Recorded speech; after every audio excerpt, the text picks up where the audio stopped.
Sofe katutandika Ekyatabudde ku Megatron koli musibye mutya mugamba mutya subscribinga likinga sharinga kula mawulire agesigika amatuufu abali batogerera ebigambo kati byabagwako ku mimwa Kasuku uza ku bantu baffe abatulaba n'abatuwuliriza I give you location. Kale abatulaba n'abatuwuliriza mbabuuzaako nnyo olunaku olwaleero ku makya g'olunaku olwaleero ne gye musinzidde okubeera nti mutulaba namukasa webale nnyo nyweza mulimu onsanyusaako ekintu kimu bwe wajja abantu basooka ne bakugaana nga balowooza biki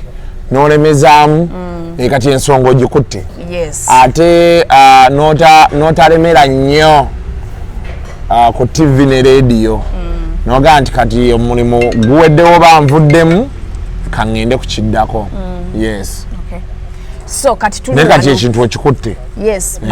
baali bantaddeko engule baali bakutaddeko engule ya fake news bajjenkeriza agenda kunetondera story ya Amir eno ku exonerating era abantu mbadde mbagamba Kasuku live eggulo ne leero ne mbaga nti kati wano kuba olina statement gye wakola noga nti amawulire embanga ina naye bikyukira eyo ate nga ge gabeera amazima oluusi abantu bakyankalana ne bamala ne bategeeragana kuba olina ebintu bye tulipotinga ku nsozi nti olusozi olwo lwabadde Beeruti era osuubira nti ojja kisangawo n'emyaka 5 most likely because we are talking about human beings bakyuka naye webale kubeera consistent ate ensi neekuliwadinga Kanye West yagamba nti you may be right but not right now osobola okubeera ng'oli mutuufu naye si kati okitegedde kati nga bwolaba sitole ya Mpuuga yavaayo ne yeetonza Daily Monitor kati Daily Monitor yali ntuufu si kwebyo ebiseera naye Ssenyiringa bwe yafudde ye mwennyini ne yeeyogerera nti enteeseka yaffe twazikola ki you may be right but not right now okitegedde so kati tukugamba nti big up on yourself genda mu maaso wanudde mu byonna byoyogerera ojja kuba olina wootudde olunaku lukyenga bwe lwakedde olwa Amir ne Kyozze Becky nga gwe oli mu kintu naye Kyozze Becky yankubira naŋŋamba nti Amir akozesa ggwe omukuba eyo essimu gye nafuna ekiro nagamba Amir akozesa namukasa amuwa sente bankube baagala kunzita ebyo byali bigambo bya Kyozze Becky yennyini so wafunyeyo kasente nedda namukasa lekera okukola olugambo olutaliiko sente sinafuna sente mpozaba nampa buwi naye ng'olugambo teruliiko sente olugambo oluteekeko sente nina kano ka video kenva olaba waneeno nga mukwano gwa Becky bwakugamba baali bamukuba yampereza voice note buli kyenkola kati ennaku zino nkikolera wano ku ssimu sikyagala bantu kuŋŋa nti Kasuku oyasamaawo waayiriza nterekako ekopi omwana voice note njizannye omwana ng'agamba nti be bava ku birthday ya Amir eyo nno Kyozze Becky yampita nakola n'oluyimba ne sitasobola kugendawo naye nabaweereza keeki ya Javas nsuubira ekyo Amir akimanyi era nenjiweereza ku Onomo nebatuukako kati oli omuwala Tyler agamba nti bwe bavaawo ne bagenda mu kyalo waliyo oba omukolo nga Kyozze Becky alina engatta empya n'agamba maama wa Amir yali azimuwadde Amir n'akubira maama we n'akonfaminga mbu n'azimbamu omutima waki maama we awoolye owaayi kyesitategeera mbu n'amukuba paka ku kitanda ye olw'engatto n'avaamu omusaayi mungi oginjiza nnyo ogiwulidde naye so waliwo wesikkiriziganya nawe maama wo ayinza oba mukyala w'ekintu nekikunyiiza owaayi simanyi mulove engatto ayinza okuba nga Amir yalowooza oba basajja be bakoze eki bebazimuwadde mama we mama nakonfaminga awo waliwo ekitajoyinye waliyo n'abantu nga tayagala nnyo obeere mu bizinesi y'abazadde be ekyo kiganye process nabo gye simanyi I don't know but that is what the girl says so kati ekisolo tuyambako mu bino byonna Amir va mu third party vaayo oyogere Kyakozze ne Becky va mu third party vaayo oyogere ebyo bive mu ddiiro nawulidde nti embaga eyengedde ya Becky kati baagala amawulire gasooke ganyikire aba Becky basale side n'aba Amir basale side nange nawulidde show mubalabika bagenda kukola show bagenda mbuna mwanjula naye gundi ani Kyakozze ne Becky ebyo ebintu ebimu bya mulimu bya kisiru nze mukulaba okwange ne mukulowooza bya kisiru omuntu okeera ku makya bonna bangambye obuzibu bwavudde ku luyimba Rasubi anti bwe yakola video n'ateekako based on true story n'atuwa ne caption eveeri mpaka kati basabira abakyala bave mu bawone domestic violence nze message gye nasooka okufuna ate yavako awolereza Amir sinayogerako ne Amir actually sinnamukubira yensonga waki sinnayogera naye nze Amir is a young man yes ekisooka he was a king in jail naye n'asobola okwekwatakwata ne yeetereeza yes omanyi kati abo abaana ba Amir musaasira I feel sorry for him yes. I don't know his level of education he's grappling with the mistakes of the world boys like him make yeah he's grappling with the mistakes of the world boys like him make he was a simple boy nga ali mu rumu yemu oba kisenge eddiiro oba rumu emu ayawuza kateni kati ali ku Facebook okwo w'amaanyi by the way nali simumanyi namumanyira ku Kyakozze ne Becky kuba oli omusajja wa Kyakozze ne Becky yasooka ate nabimanya luvannyuma naye yali mukwano gwaffe I think oba yeye twakolako naye obaawo ku Star UBC bamuyitaani ye omusajja oyo bamuyitaani I think yeye if I'm not confusing him with the different people kati bwe tuwulira story eyo nti waliwo omusajja ali naye biki ngamba Amir yani actually nze namanya mbu oba Amir yali amukoledde birthday at the time awo twali ku spark awo ne beeyagala and I was happy for them waki nabasanyukirako nti baali baana bato bonna they are in love okitegeera wanze nange mukyala wange namusanga muwala muto nga tweyagala nga ffenna tuli bafala tugatagatta it's always a sweet story bwosinkana omuntu nga muli mu myaka gyegimu lwakuba kati ennaku zino era nze abawala I advise you omuwala ali eyo omuvubuka yenna eyeezimba laavu nebere kuyitako buyisi muleke ebizibu bye balina bingi they have so many problems so you leave them you forego them so bebeeyagala ne babeerawo awo nga beeyagala naye kati nze bwe nalaba abaana nawulira nti bazadde ba Becky babeera naye I knew there was going to be a problem black tax ogimanyi black tax kati ennaku zino tu advisinga nnyo abawala n'abalenzi bw'oba okwana omuwala akusingako baifa abatakumanyire anti kati olaba mu bulamu namukasa waliwo wootuuka abaana abo mbagamba bonna abasinga ekisingaho bukulu olina okubreakinga family bondages olina okukyusa story ya family alina kuba ggwe tolowooza nti muganda wo omuntu oba muganda wo omukulu yajja ekikola alina kuba ggwe kati buli wafuna omuntu akusingako you aspire okitegedde you aspire you don't be inspired abantu abasinga baconfusing aspiring and inspired inspiring you look up to someone yes naye bibeerera byakinaku njagala kubanga oyo wano olina kyogoba you aspiring you are in the process oli mu action oba okitegeera kati buli lwosanga omuwala ng'alina backlog ng'eya Chosen Becky aliko backlog ya taata we eya maama we nga tonatuukaawo aliko omwana gwe yazaala aliko taata we aliko maama we kati otandika obulamu bwo n'omuntu oyo nga muliko firiniiro batya olina okusanyusa maama we osanyuse taata we ate osanyuse n'omwana because those three bonna they are instrumental in that person's life kati tewali kintu kisinga bubi mu relationship wonna wooli okutandika relationship nga you are one mirror down it's bad okitegedde nina mukwano gwange abadde mu relationship n'omuwala omuwala ng'alina omwana kati ng'alina opulizinga omwana alwala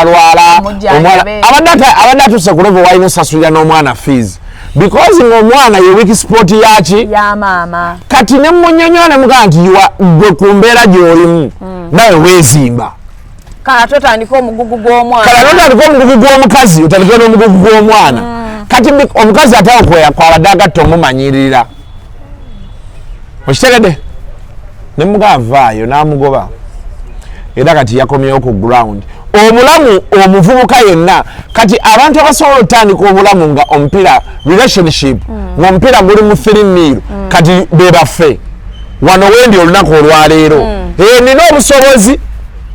obuteeka omukazi mu nnyumba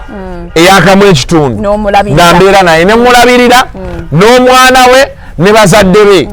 obusobozi mbuyina bonna n'obalabirira because sente nziyinawo esobola okukola ebyo naye ate n'akamanyiiro nkalina bamaama osobola nsobola omunnyonnyola ne mugaa tomumanyiira nnyo bazadde bo balindeko yes wano wendi but of course nalyo kiri vis-a-vis muwala ati bwenfunye alina kuba munaku ate bwofuna akusinga bwenfuna ayinamuko kasente kate naye sirimugamba so kati omwana oyo yayinira relationship ng'ali ku 3-0 kati ate ekimuku foniiro wagiyingiriramu nga gwaliko yakalaba ekibuga yakalaba ekibuga kati awo obudde ne buziba bwemanya omukazi abadde omwavu bakwata ku ssente ebibaawo byebyo sitole kati zowulira so that young man is in deep shit or was in deep shit but the good thing he walked away nemusanyukirako n'atandika restaurant ye kati yeeyiiya let him go ahead with his life. By the way, Amiri olina abakuwolereza nze message nzisanga wano nze message nasooka ofuna yali anonymous nga awolereza Amiri era bwe nabiraba be nti because tebalina nnyo traction eri awo eboogezaako by'amaanyi okujjako kati nga bwe tuli mu scarcity of news but on another day Amiri and Chosen Becky wouldn't make news anywhere. I've never really rated them as, you know, top tier celebrity couple. Naye abawulire gamuzi bebaliko tugenda baka mampa ebipya bizuuse kubanga we are making money off them. Yes, we are making money off them. But Becky na Amiri kati ebipya binatera ozuka kubana. So my simple message, because ate boba ebintu byabwe boba tunulira couple yabwe nga bebadde atine stories via they are dirty. I don't know why. Bowulira nti ate Amiri abadde akuba omuwala n'owulira nti ate Chosen Becky tagabye busolo woowe kati otuuka bowulira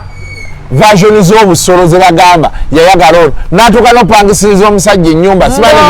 ebyogerwa byonna biri mu so it doesn't make sense but those are the challenges young couples go through especially ng'omukazi yalina ssente ng'omusajja munaku so ebyo bibaawo naye nze kyenyo basaba boogere ne mikwano gyabwe oba dami ze bakozesa otambuza bwino but withdrawing Amir is not even 35 years. But Chosen Becky is not 32 years. Ya deploying abantu nagafunyago Becky. Nawe bako deploying. Becky yagambye Amir ya deployinze anti abyogera kuba balaba nti njogera ekituufu ekyaliwo but Amir tannan deploying anyway mu byonna bye bakola bategeere nti bakyali baana bato they have a future to chase babiveeko ebyo bye balimu beera by'abantu bakulu hey Becky atatati ayanjule musajja we kuba emikolo bangambye giri awo budget weziri yes bagenda mwanjula ayagala moving on na musajja wo omupya kati yange byonna kati Chosen Becky wewe ng'ebyo bituufu jjukira ebibuuzo ebitambula bw'otuuka gy'otuuse tofuga omusajja toyendera ew'omusajja ne famire tozunga nayo Chosen Becky bagamba alina ettaka awo ekyengera oba kyengera buddo awe watyo azimbeko abazadde be abazze omwo yabaterereza ag'omukyalo ne bagaana bagala kubeera kumpi ne Museveni bagala beera mu kibuga bagala kubeera kumpi n'omukulembeze w'eggwanga gambye ne leader of opposition so byebyo bannange Kasuku olumbe lwa muzeeyi Katolu Bwama enkya olumbe lwa lunaku lwanca sente tuzifunye siri part of the organizing committee naye ni mu group yakatolo wamaje yali yakola yabakyali be swap dates nzifuna sente bazifunye they are all set enkya tugenda kulya kimere nakuba musika enkya tugenda tekako musika Conrad Sabwe nsuubira okuba nti ne miliyoni yange bagimpa enkya andi Katolo Bwama yaleka namidde miliyoni yaleka agambye nti Kasuku ate Honorable Nsereko si wa family mukwano gwa family yakuŋŋaanyiza nze nzigenda zibanja musika Conrad Sabwe kuba Nsereko be nayogera naye yagamba Kasuku ate nga takutula so Conrad enkyolo ku Saturday olumala okufuna obusika bwe papa mungabana y'ebintu mwendi akakadde kange mukampe olumbe luli mutundwe luli mutundwe bagenda beerayo Friday ne Saturday kati ku Sunday ate bagende mukyalo eri gye twamuziika yes so kati mu group mwebiri ebyokugoba abantu bamukulumbe tebirimu kati ate Muhammad Nsereko nga awira nkolokoto ku TikTok Muhammad Nsereko agoba bannuupu nze tebangoba ow'enviiri emmyufu ate gwe kati yagoba bannuupu oba abaagala okukola effujjo ebyo byabwe biyingiza mulumbe onalebo yamanyi ffe tugenda kwabya lumbe lwakati era banateekawo embeera ffe tetujja kujja tujja sigala eka ekirungi contribution twabawadde tebalina kye bajja tugamba nti oba ki oba ki kati ezo nsonga zaabwe saagala ziyingiramu bebamanyibateekamu ebyo ebintu mulumbe lw'omugenzi bebamanyi mbwagenda kuba buli muntu ayambadde red ne fuutu bigere gwa suspecting anti fuutu bigere katubalinde ayinza okulowooza nti ajja bakuba ate ne bamukuba abaana guno omulembe muzibu nnyo olina okugenda empola abantu abantu bakooyedde ddala abantu bakoowunna mukasa abantu bakoowu nomaliza nga bebakuye nga n'olumbe olaba baaganidde mulambo nga maama yayogere yazaala nebagamba nti wano tewali kyetukola kyetuliko kati ate olwo ye wali eno Uganda yali atuuseko wali nkono abannopu ne baguwamba nga babaagala n'asigala ggula bulabi bw'ati ng'agenda bakubakuba n'abasecurity baanaaba nabo bambi yagira waneeno abaana kye baali basinga omuvuma yakitereeza na media yasobola okukyusa namukasa togendayo eyo awolekawo bakitereeza bambi okimanyi abaana ba internet basobola okugenza ne bakozesa plastic sajja eyo emboozi sigenda gibaamu kansirike nange saagala bizibu sigenda kusobola gibaamu nange sijasobola binyumye wekka munnaye ate tewakula omumwa president to be oyogera ani Nsereko ye gwata namanya Honorable Nsereko ajja kuba president Osana ow'ekitiibwa n'empuuga ye nabibagamba kati omu yakkiriza n'agamba nzija owokubiri yaddako nze waliwo yabiŋŋamba naŋŋamba abo bajja Mpuuga tagenda kujja kuba president pozinga ana withdrawings Mpuuga era ye Honorable Nsereko yakkiriza mu coming Mpuuga akimanyi bulungi tasobola kuba president wa Uganda kati ate omugaati agwagala tera tayagala mugaati kati siraba we yeesimbirawo agala musindika kutta kalulu agenda kukomawo kuba MP agenda kudda kati Mpuuga isha sawa Mpuuga w'amaanyi mu constituency ye constituency ya Mpuuga eringa bw'olaba Kamwokya Bukoto Nfunde erimu abalonzi oba 10 oba 2 oba 3 asobola okubatuukako buli omu banaagenda mu constituency owajja kudda naye bagana okukamuwa by force ajja kudda kila muntu kila nani kuba what is at stake kintu kinene bwe kati tolaba focus be yavudde ku Museveni kati eri ku Mpuuga na Bobby awe batwagala ffe tukole ebirala kati okuluma ngana okugenda obbeeraawo olumbe lwansobera ennyimba ebbiri bano basaala bali basaala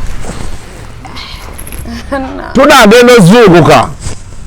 okudda engulu okuvamu ebyo byonna ng'omutabani kati yakutte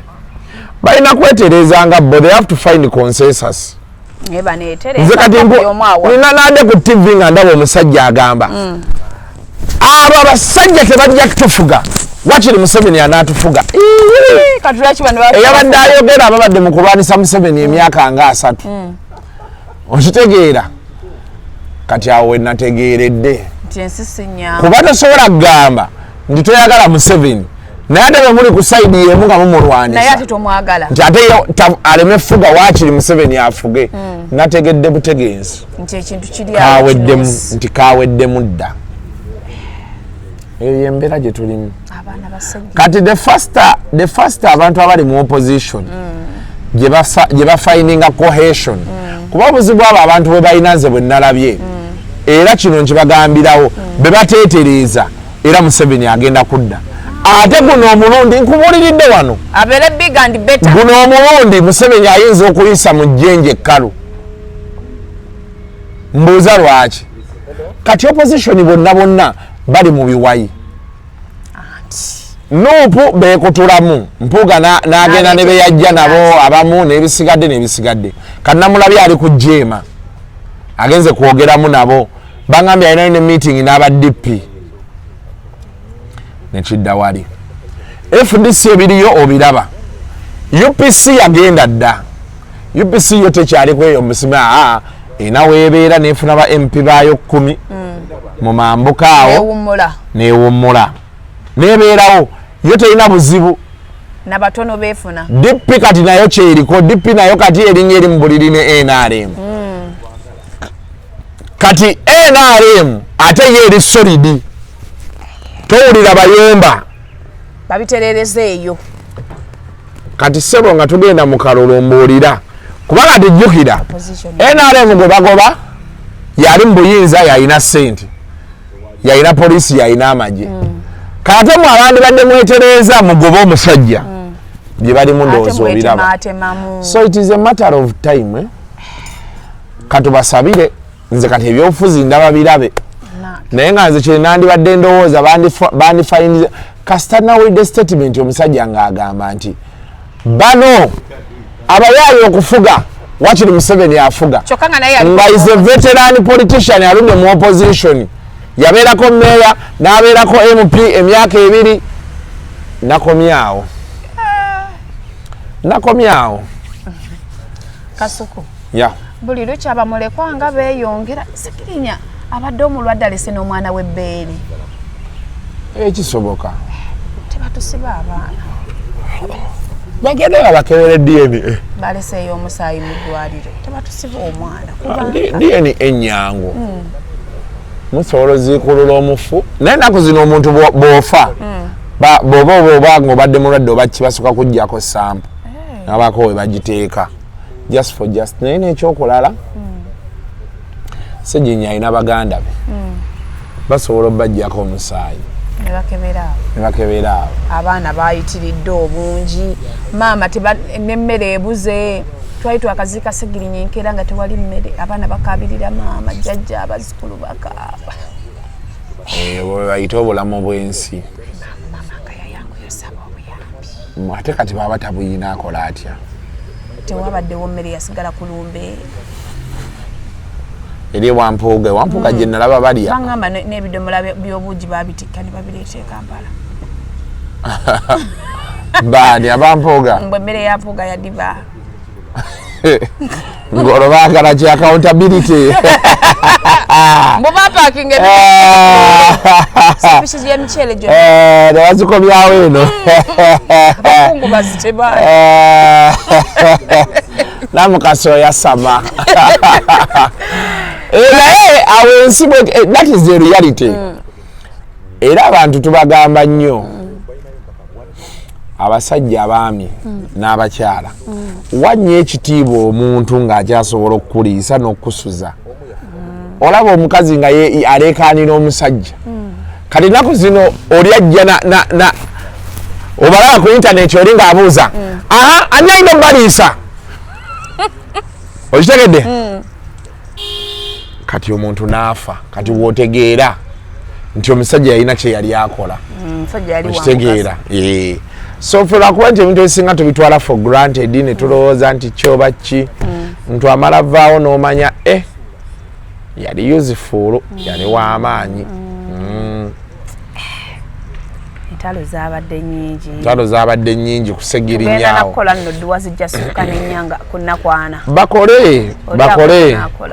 bakole byonna bye bakola bamanye nti ate gwe bagoba yeeyongera kgenda bagoba Museveni naye abaleseewo kyabakola abantu bajja kunyiiga bagambe Kasuku mwogera naye ffe tubabuulira mazima opposition balina osanga engeri gye banaakolagana ekyo bwe kinaabalema ffe tujja bba wano aye tulina gye tulaga tujja bba wano bye byonna mukasa bannange Princess Amira n'olutalo ne mujjawe olutalo tululaba olutalo ndulaba Princess Amira saidi yenge nkubira nti mbuna mukasa biwagambe mbusimanya Amira bamuzala mbuzazo oli Ayogedde alimba bakyala ngezo kera kumachanga ne bali bangamba tebakyalanga naye Amira batugamba bakyala bakukusa okukyala bakitugambako ekyo nakiwulirako awo ng'akyali ne bakiddaawo actually batugamba byemu ku byabatabula n'obatabula ne bakiddaawo simanyi oba kyekituufu naye nawulirako nti bakyala ne bakola n'ennika naye siranga ku kifaananyi ne bye bampadde byabadde bya viewers naye nga tekuliko eno simanyi Amira kukyala batudde wansi balya mmere ebyo byosobola obikola ku mukolo gw'abalala sakitegedde omukazi oli n'agamba munne nti musajja asobola okuzaalamu ng'akuzadde mu buzaasa naye kati anti byonna bye balimu ekisooka Kasolo omusajja musiraamu kitegeera ekyokubiri bonna balina abaana kati bakkakkane ebyokulwanira ni mukazi we siri mukazi we the fact is you're all being bonked, you're banged positions ezikyuka kati Kasolo awo wayagala abasajja ffenna wetwagala ate ng'oyagala wotya nga bakazi bo beerumaŋŋana buli lwolabanga abakazi nga beerumaŋŋana abakwagala kuba nnyo mu ngalo ojja funa ku mirembe andi kati buli omu akola sanyusa Kasolo kati gwomanyi sitayiro Kasolo zaalimwawo empya n'enkadde sitayiro zaalimu obubeezi amasimu how are you baby, how are you doing baby, biki ebyo Kasolo kati ali mu kintu naye abakazi buli lwe babeera awamu n'omukazi ewaka tomukkirizanga kubeera nga takyankalana omukazi olina omuteeka ku bunkeeke awo ojja omufunamu olina omuteeka ku bunkenke abasajja b'edda y'ensonga lwaki walabanga nti senga w'abaana yabeerangawo ng'abeera awo senga w'abaana yajja abeera wano senga w'abaana yabeera ayimirizaawo obufumbo obwo buli lugira n'akyojja buli walaba omukazi ng'ali hape ng'amanya ng'asojja omukazi omukazi ngadduke wa bbaawe kati abeera alina okukola ebintu ebisanyusa omusajja asaidinge naye bwe muyombamu ogenda asenga w'abaana ajja wamma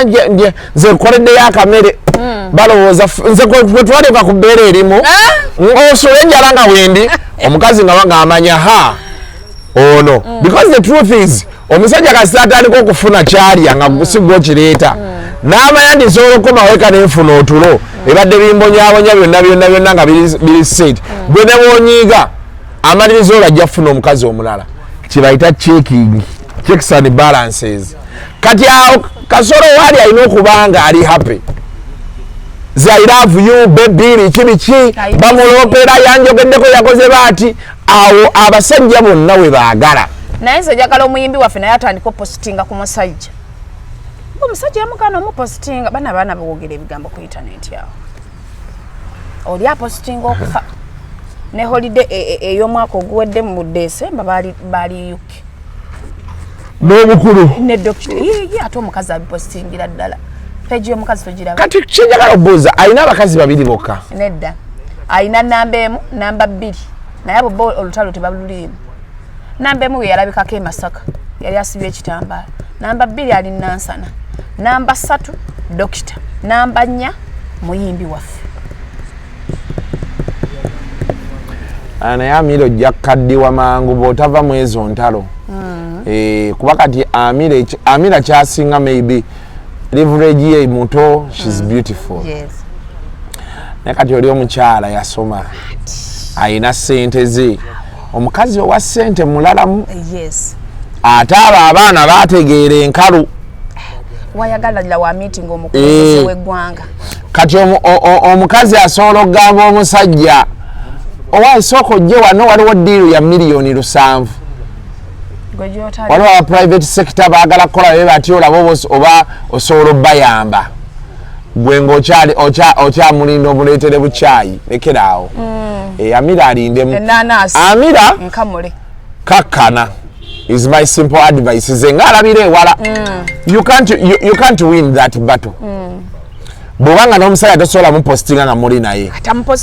you are fighting a losing battle omusajja yamugaana bino yeerabyakogumya abakazi bye boogera kasitajja nze ndaba waliyo omukazi atayagala muteeka mu kamera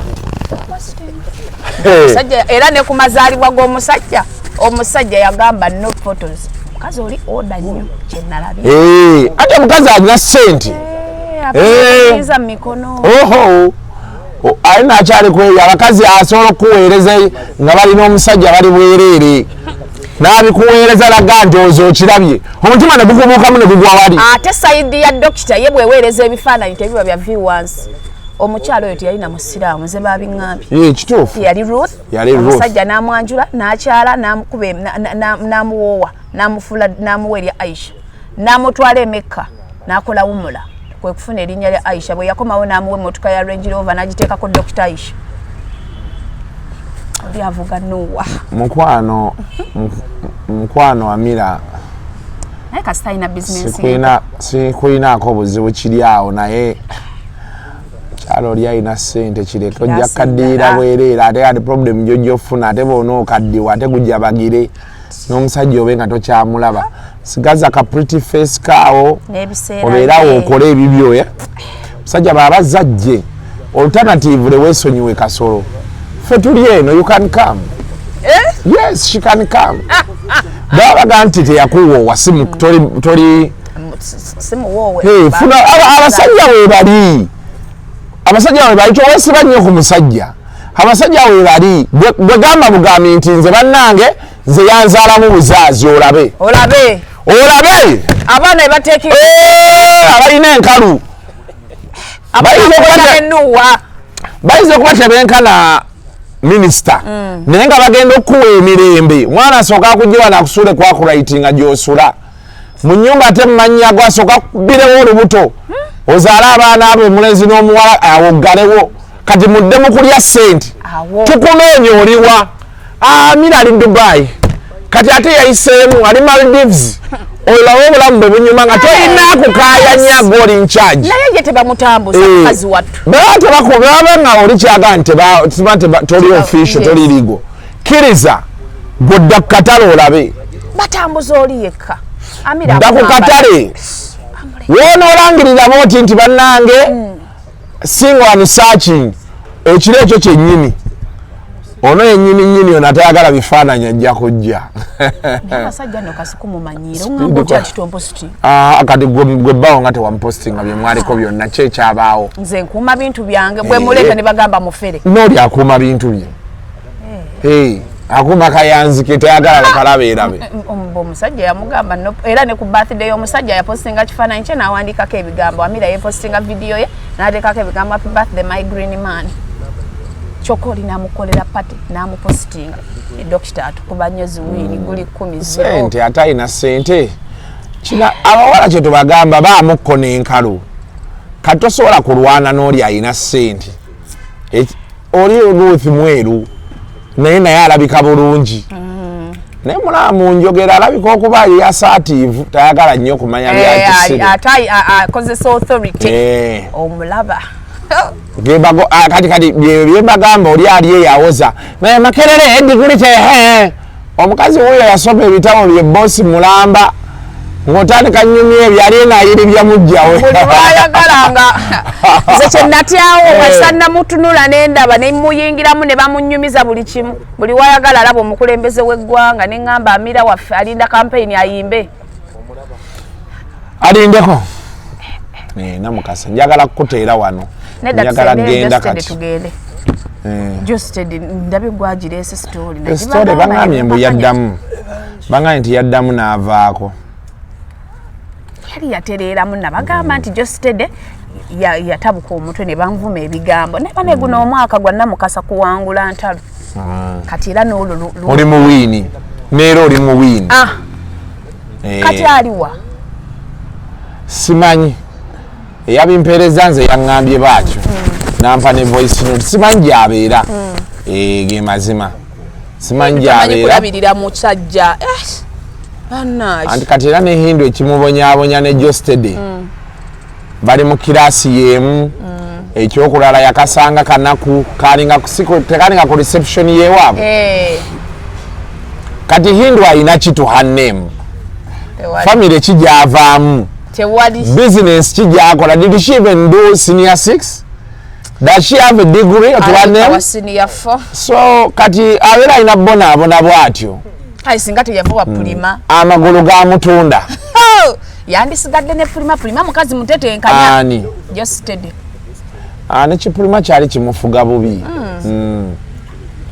Naye wa pulima teyagwako ddala. Teri yaguliddeyo. Tagwaddalo. Teri baddalo. After mental health problems, aina maybe addiction. Of course, led bija by stress. Okimanyi bamusibako ku gundi kunene emiguwa. Byonna nabiwulira ebyo naye kati ali ku kino nze kyokka ekinnuma kale abaana abo abadde progressive. I don't know how he's leading to that. I don't know, but katumusabire ffe tukuteeramu ssaala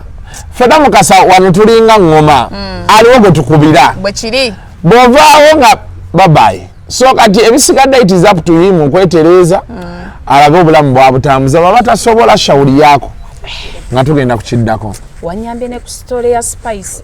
eriwa eyo muwoowa ate saaji bannange guno omwaka buli kye nayogera kiteredde. Eyo story bagimpeerako ne sente manager Roja nangamba Namukasa kisirika nagenza olaba naawe ogireese. Wanyambye mu kusala ebigambo byakendeera kati bagenda kunjogerako ki. Kazi nno yali mukambwe okimanyi omukazi yali asponsoringa n'ekivulu nga yagala ngende bangulire tebo ngende mu kivulu kya Spice. Okola eki mbw ayagala kulaba babalamu bagenze mu kivulu.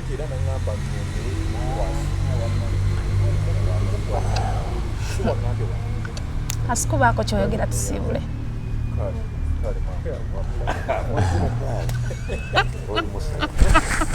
Why? Baako kyoyogera tusiibule. Story eyo bangambye Kasuku baako ne wookoma. Nange munnange bwe nagireeta bwe batyo. Mu bulamu bw'ensi eno baako ne banno. Ne nsalawo mbeereko ne bannange kale. Omanyi bagamba you may not be right oyinza obutaba mutuufu kati naye ojja kuba mutuufu.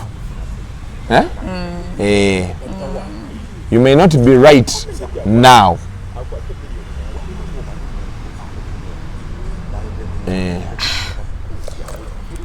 Tutambula ne bannaffe aba Victoria University basangibwa ali ku Jinja Road. March intake is already open. AI courses senior 4 ne senior 6 za bwerere.